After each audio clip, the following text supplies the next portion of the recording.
qulqulluun Efreem kana barreesse guyyaa roobii kana kadhatamu galata geessu Waaqaa giiftii keenya dubaroo Maariyaam samii kan taate lafa lammaffaa ergamoonni samii kan eebbifamte siin jedhu dubaroo Maariyaam balbala baha biiftuuti misirroon ishee qulqulluu kan ta'e mana cidhaa qulqulleettiidha.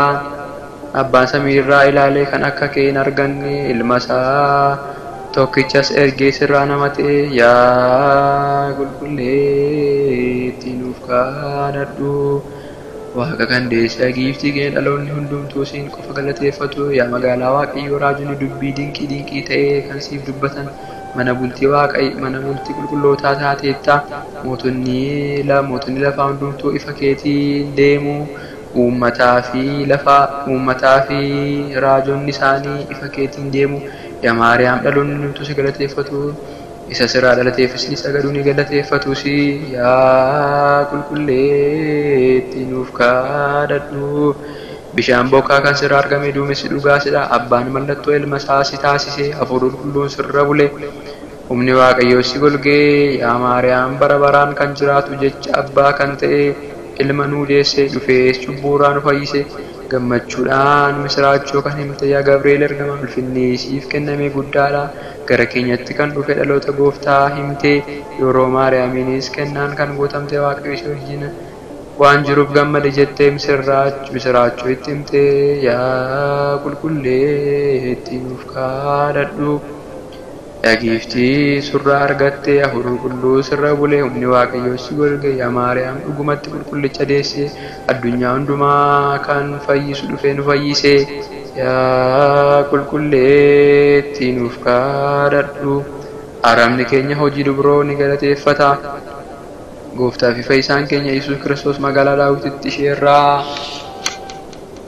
waan dhalateef yaa namoota kottaa Waaqaa kan deesse Maariyaamiin har'a haa galateeffannu. Haadhaa fi dubroo lamaanuu waan taateef mudaa kan hin qabnee fi jechi abbaa dhufee sirraa nama kan ta'e yaa qulqulleetti dubroo Maariyaam gammadii. Xuriin cubbuu kan sirra hin jirre yaa mudaa'ee qulqulleetti gammadii.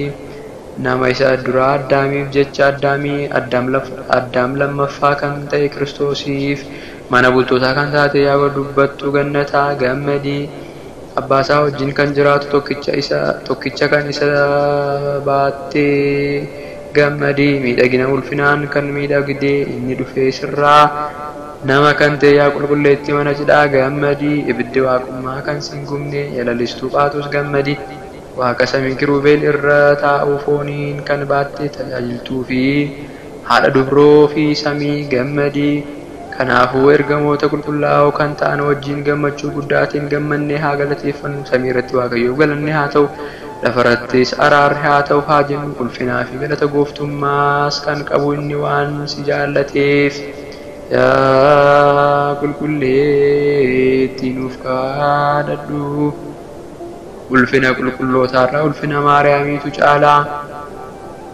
Jecha abbaa simachuuf qophoofte waan argamteef isa ergamoonni sodaatan dadhabbii malee samiiwwan irratti galateeffatan dubaroon Maariyaam garaa gadameessa isheetti baatte. Isheen kirubeeliin ni caalti, suraafeliinis ni caalti. Qaama sadan keessaa isa tokkoof bultoo waan taateef biyyi raajotaa Yerusaalem ishee kana qulqulloota hundumaaf mana bultii gammachuu isaaniiti.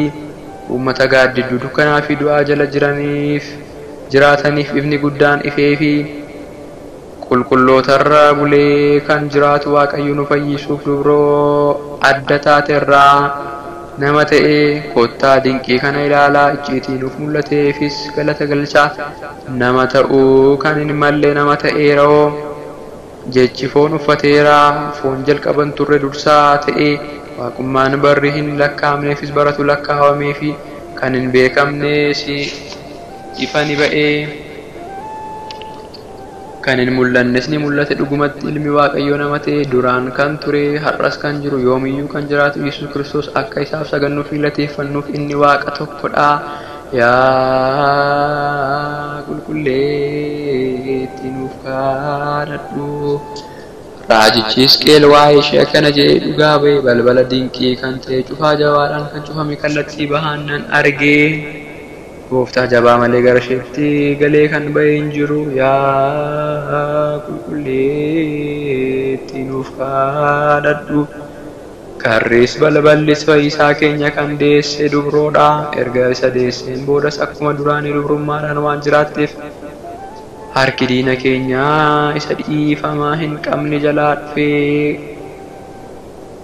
kan nu baase gooftaa keenya kan nuuf deesse dubroo firiin garaa gadameessa keetti kan eebbifamedha. Atis kan eebbifamtedha. Waaqa dhugaa ulfaataa kan ta'e biratti ulfina waan argatteef biyya lafaa kanarraa kan jiraatan hundumaa caalaa ulfinnii fi galanni siif ni ta'a. Jecha abbaa sirraa nama ta'e nama wajjinis deddeebi'e innis gooftaa dhiifama namaaf gochuuf kan jaallatu waan ta'eef dhufaatii addaa ta'een dhufee nu fayyise. Yaa qulqulleetti nuuf kadhadhu. Galanni Waaqayyoof, haadha isaa dubroo Maariyaamiif, ulfaataa fannoo isaatiif hanga bara baraatti ta'u. Ameen.